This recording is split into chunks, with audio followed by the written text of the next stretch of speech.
ആർത്തലച്ചു പെയ്ത മഴയിൽ ഒരു നാടില്ലാതായതിന്റെ ഓർമ്മ ദിനമാണിന്ന്. രാത്രി ഇരുണ്ട് വെളുത്തപ്പോഴേക്കും ഒരു ഗ്രാമം ഇല്ലാതായ ദിവസം. 200ഓളം പേർക്ക് ജീവനും അതിരട്ടി പേർക്ക് ജീവിതവും നഷ്ടമായ ദിവസം.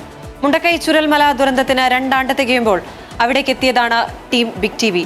മഴ കഴിഞ്ഞാലും മരം പെയ്യുമെന്ന് പറയുന്നത് പോലെയാണ് ഇവിടെ ഇന്നും. ദുരന്തമൊഴിഞ്ഞു, പക്ഷേ ദുരിതം മാറിയിട്ടില്ല. കാലത്ത് ധാരാളം മനുഷ്യർ അധിവസിച്ചിരുന്ന, ജോലിക്കായി പോയിക്കൊണ്ടിരുന്ന ഒരു വഴിയിൽ ഇപ്പോൾ ഏകയായി നിൽക്കേണ്ട സാഹചര്യം.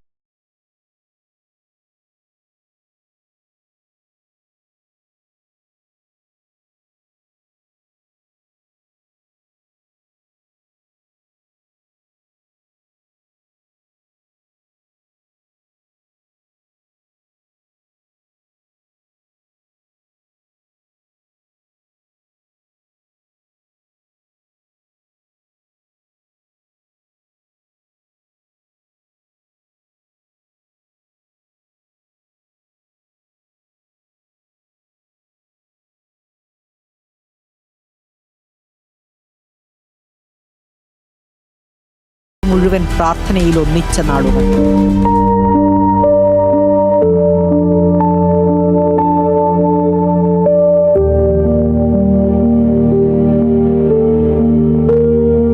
കാലം മായ്ക്കാത്ത മുറിവില്ല, ഈ മുറിവും മായ്ക്കപ്പെടും.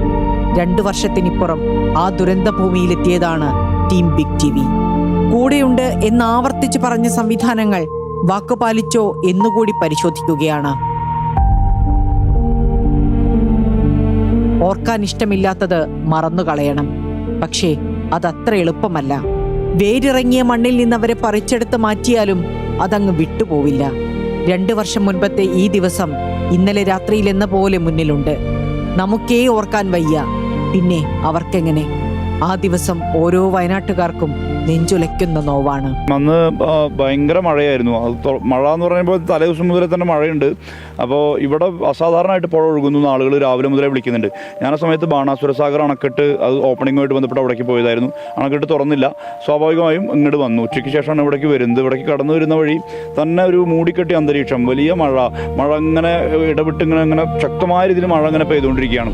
പാലം കടന്നു വന്നു, പാലത്തിൻ്റെ മുകളിൽ നിർത്തി. അതിനുശേഷം അവിടെ നിന്നാണ് ആദ്യത്തെ ലൈവ് കൊടുത്തത്. ആ പാലത്തിൻ്റെ മുകളിൽ പുഞ്ചിരിമട്ടം എന്ന് പറഞ്ഞ സ്ഥലത്ത് പാലത്തിൻ്റെ മുകളിൽ നിന്നിട്ടാണ് അടുത്ത ലൈവ് കൊടുക്കുന്നത്.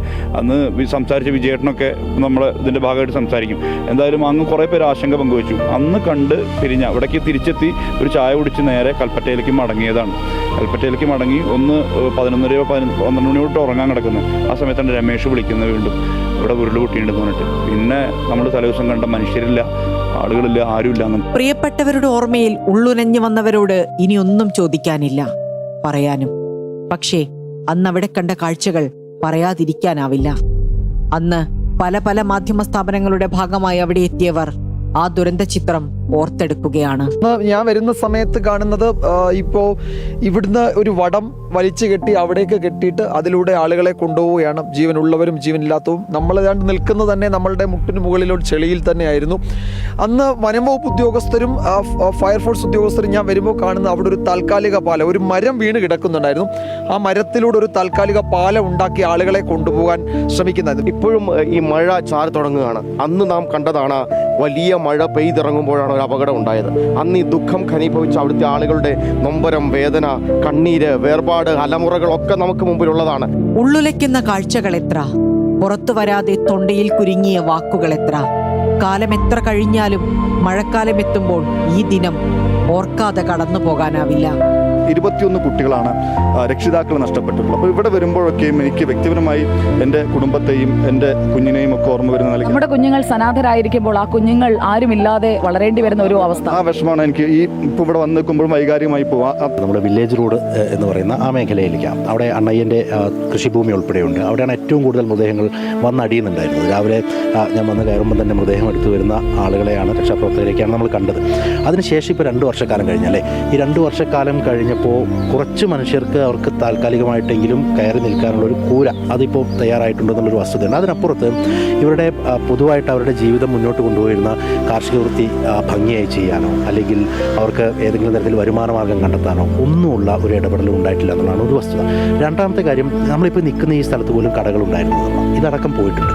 അങ്ങനെ അതിൽ ജീവൻ പോയ മനുഷ്യരുണ്ട്. ഈ ചിത്രങ്ങളിലുള്ളവരെല്ലാം ഇവരുടെ പ്രിയപ്പെട്ടവരാണ്. ഒരൊറ്റ രാത്രിയിൽ ഇല്ലാതായവർ.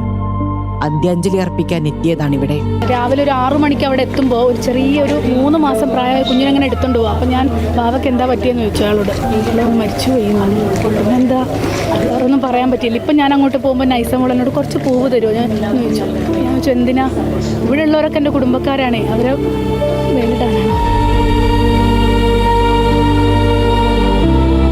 ഇപ്പോൾ ഇന്ന് രാവിലെ നമ്മൾ കണ്ടത് വൈകാരികമായ പല കാഴ്ചകളാണ്. കാരണം ആ ഫോട്ടോകൾ കണ്ട് ഫോട്ടോയെ കെട്ടിപ്പിടിച്ച് ഉമ്മ വയ്ക്കുന്ന പലരും, അവിടെ വാക്കുകളില്ല. നമ്മൾ അന്ന് എങ്ങനെയായിരുന്നോ വന്ന അതേ ഒരു അന്തരീക്ഷമാണ് ഇന്നും. വെള്ളരിമലയും പുഞ്ചിരിമറ്റവും കടന്നുപോയേ പറ്റൂ. വെള്ളാർമല സ്കൂളിൽ പുതിയ പാഠങ്ങൾ പഠിപ്പിച്ചു തുടങ്ങുമായിരിക്കും.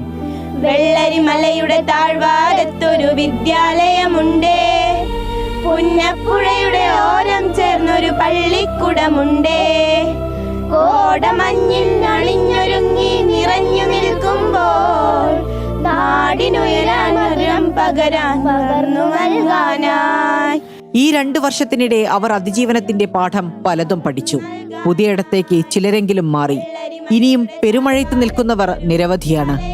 പുതിയ സർക്കാരാണ്, പുതിയ പ്രതീക്ഷയാണ്. ഇനിയും ഇവരെ ഇങ്ങനെ പെരുമഴയത്ത് നിർത്താതെ ഉടനടി ഒരു സംവിധാനം ഉണ്ടാകുമെന്ന പ്രതീക്ഷയാണ് ടീം ബിഗ് ടിവിയും പങ്കുവെക്കുന്നത്.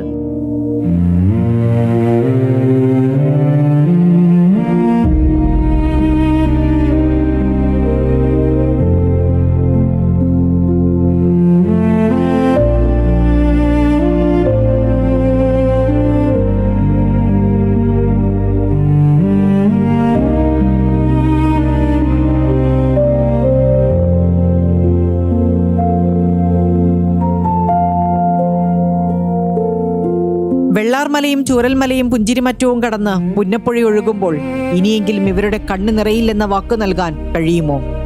ദുരിതബാധിതർക്ക് ആശ്വാസമേകാൻ കഴിയുന്ന ഭരണ സംവിധാനങ്ങളിലാണ് ഇവരുടെ പ്രതീക്ഷ.